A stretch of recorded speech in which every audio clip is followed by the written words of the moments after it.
I want to dwell for a while on the thing that makes the man. This desire to become a designer. And I know that you are initially trained as an architect, but could you tell us something about what inspired the boy? Yeah. And how has the boy's experience been manifest in work that's been produced later on in life? Yes. Well, it began at 4 years old for me, which I think is a very early start for a designer to sort of face up to or admit. I'm so used to 22 and 23-year-olds entering the design course, and they don't really know what they're going to do or why they're there. I might ask, well, what do you want to design if you had an open book? And in my own case, when I was 4 years old, my mother had one of those old-fashioned wind-up mincers. And the mincer had about 12 inserts which varied the sort of mince that came out the end. It would either be round, several sizes of round, or there might even be a heart-shaped mince. It was an extruder of sorts. And all those extrusion pieces were kept in a cupboard, in a drawer in the kitchen. And I got all those shapes out and dipped them in paint and stamped them onto white paper, and I immediately had a textile design. My mother had also made sure that I was enrolled in school and university which would lead to architecture. She was having me as an architect. I was also trained as a musician, so I really had two careers to begin with. But yes, I think that episode at 4 years old, and to everyone's amazement, my mother wasn't annoyed about me defiling the mincer pieces. So that's how I started. I'm going to raise a bit of a contentious issue.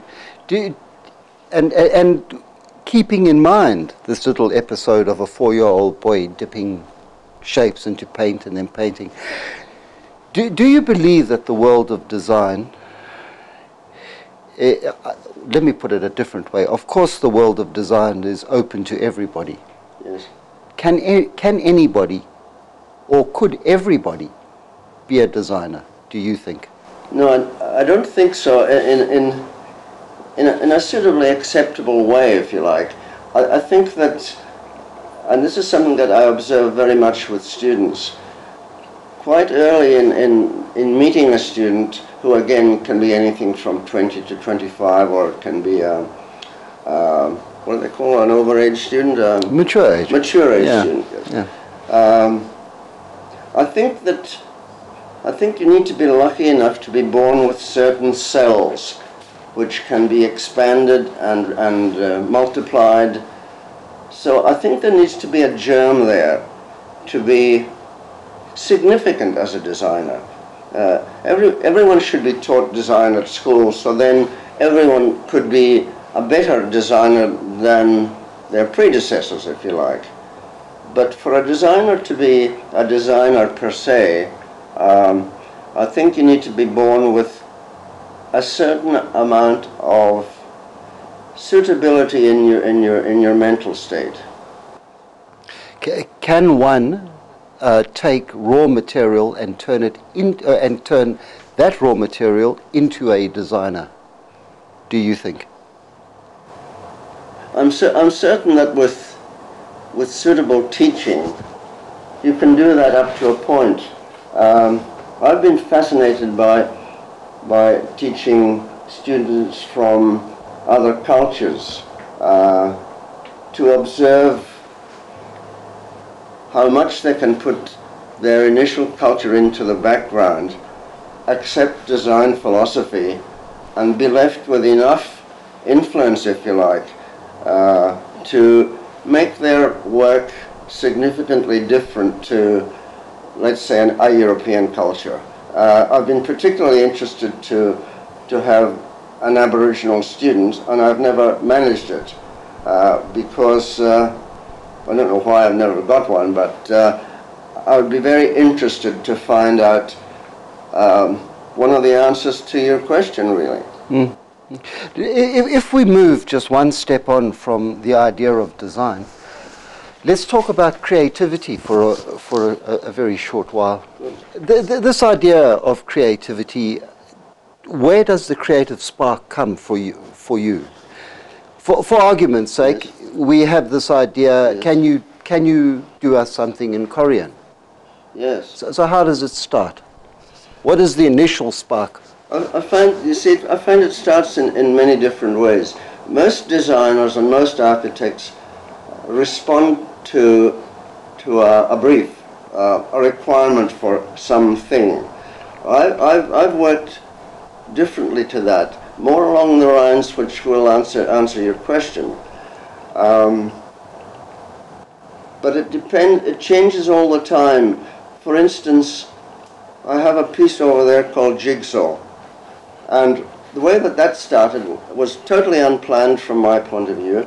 I was cleaning out some drawers, and for some reason or other, a child's jigsaw puzzle fell out and landed on the floor, and my perception grew them into things that you would sit on, just from seeing the pieces of jigsaw sitting there. Mm. So I made the jigsaw seats. So very often it's a case of, I used to call them accidents, I now call them happenings.